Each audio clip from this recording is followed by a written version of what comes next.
Bismillahirrahmanirrahim. Assalamualaikum warahmatullahi wabarakatuh. Perkenalkan, nama saya Muhammad Alin Kusuma dari kelas 5D Manajemen STI Yayasan Garut.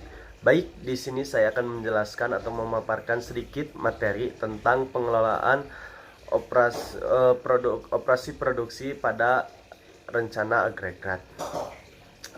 Baik, pada umumnya bahwa perencanaan agregat ini adalah untuk memperkecil biaya pada periode perencanaan. Nah, bagaimanapun terdapat isu yang strategis lain dengan lebih mementingkan pada biaya yang rendah.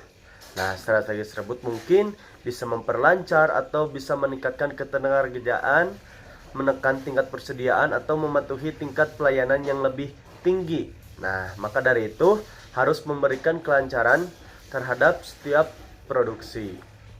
Nah, pengertian rencana agregat sendiri adalah yaitu sebagai penghubung antara perencanaan harian maupun penjadwalan dengan perencanaan jangka panjang untuk menyusun sebuah rencana agregat. Nah, ini ditemukan arti penting ini adalah untuk pengukuran output ya, dimana sekumpulan orang ini bisa beberapa lah dengan item produk gitu yang memiliki kemiripan pada tingkat bruto yang mempergunakan secara bersama.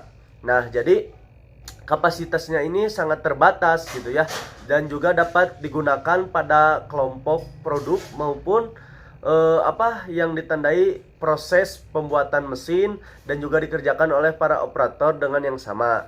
Nah, selanjutnya yaitu ada pemahaman tentang rencana agregat.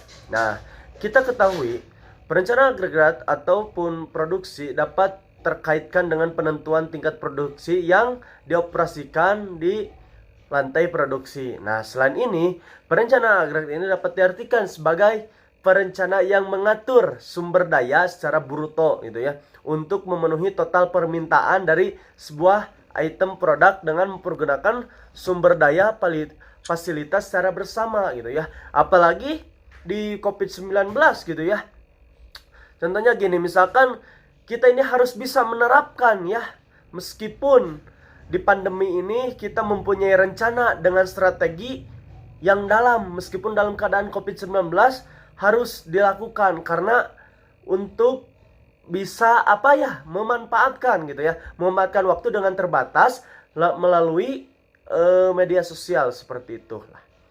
Dan selanjutnya ada yang namanya perencanaan jangka menengah dan jangka panjang gitu ya, yang dapat diartikan sebagai finansial gitu ya, pemasaran. Nah, di sini ada perencanaan agregat yang mempunyai ciri-cirinya seperti rencana produksi, terus demand berfluktualisasi, dan juga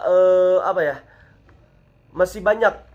Nah, di sini menjelaskan tentang rencana produksi dalam jangka pendek. Nah, biasanya ini itu terjadi pada 12 bulan gitu ya, hanya memiliki tingkat produksi agregat pekerja lembur. Nah, yang kedua ada demand berfluktualisasi atau tidak tetap. Nah, ini juga dapat mengartikan sebagai mengaplikasikan teknik perencanaan agregat. Maka terlebih dahulu kita harus mengenal beberapa istilah yang digunakan dalam perencanaan agregat tersebut. Nah, seperti itu. Selanjutnya ada konsep perencanaan agregat. Nah, di mana konsep perencanaan agregat ini yaitu mencoba menghindari atau berfokus pada produk-produk tertentu maupun individu. Nah, kecuali dalam suatu organisasi yang hanya menghasilkan suatu produk utama, jadi ditekankan gitu ya pada kelompok produk yang sama, atau kadang-kadang bisa produk yang menyeluruh gitu ya. Sebagai contoh ginilah, perencanaan dalam suatu perusahaan ini menghasilkan set televisi atau menetapkan tidak hanya berfokus pada 20 inch saja, tetapi menggunakan dia membandingkan dengan yang ukurannya misalkan 29 inch. Nah, kemudian perencana ini menghasilkan gitu ya seluruh model secara bersama dengan yang bersusun misalkan di perusahaan-perusahaan cepat saji gitu ya, seperti McDonald, Burger King, KFC, dia itu merencanakan tingkat pekerja dan output gitu ya. Mereka tidak mencoba menentukan bagaimana si pemecahan permintaan ke dalam berbagai opsi ini gitu ya yang ditawarkan. Jadi lebih mengkapasitaskan, memfokuskan gitu ya permintaan yang menyeluruh gitu ya atas apa yang mereka berikan.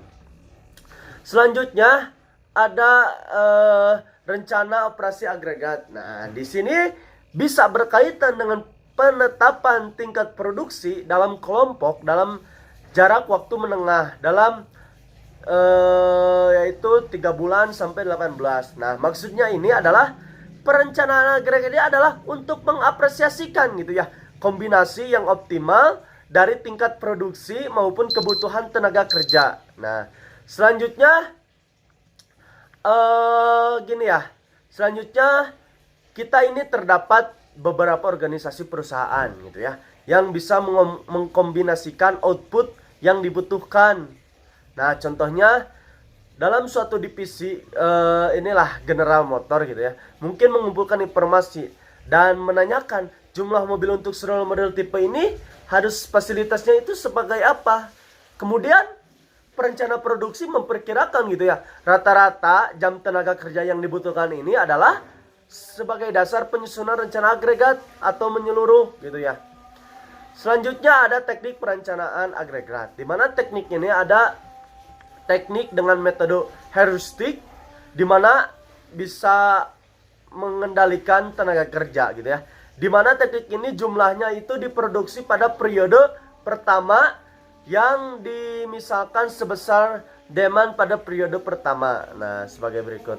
Dan yang kedua ada teknik pengendalian persediaan gitu ya.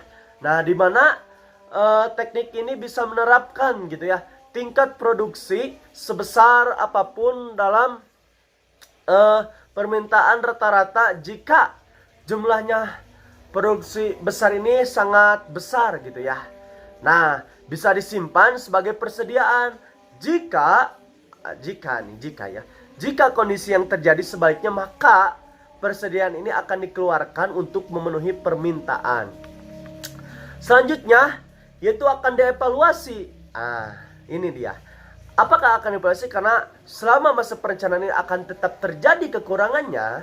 Nah, masih jika ada kekurangannya, maka bagian produksi ini harus bisa menyesuaikan gitu ya agar lebih maksimal dengan kekurangan yang terjadi pada suatu periode gitu ya. Nah, kelemahan ini biasa disebut dengan teknik yang persediaan yang membengkak gitu ya.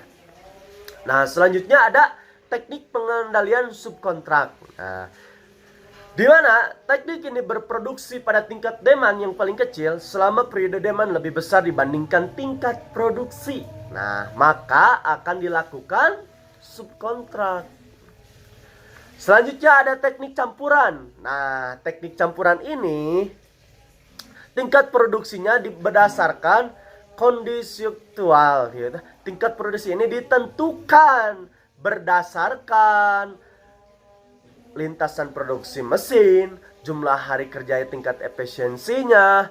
Lalu apabila terjadi kelebihan akan disimpan, jika kekurangannya akan dilakukan overtime untuk menaikkan kapasitas. Misalkan kenaikan kapasitas maksimal sebesar 25%, maka regulernya pun akan diperbolehkan gitu ya. Selanjutnya ada teknik optimasi gitu ya, dimana dapat digunakan menggunakan teknik optimasi yang terdiri dari model program linear gitu ya.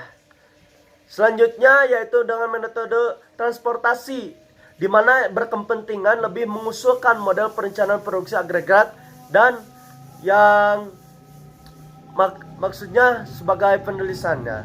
Yang misalnya master scolding, di mana inti dari suatu rencana ini boleh mengendalikan produksi, menentukan besarnya jumlah unit yang dibutuhkan.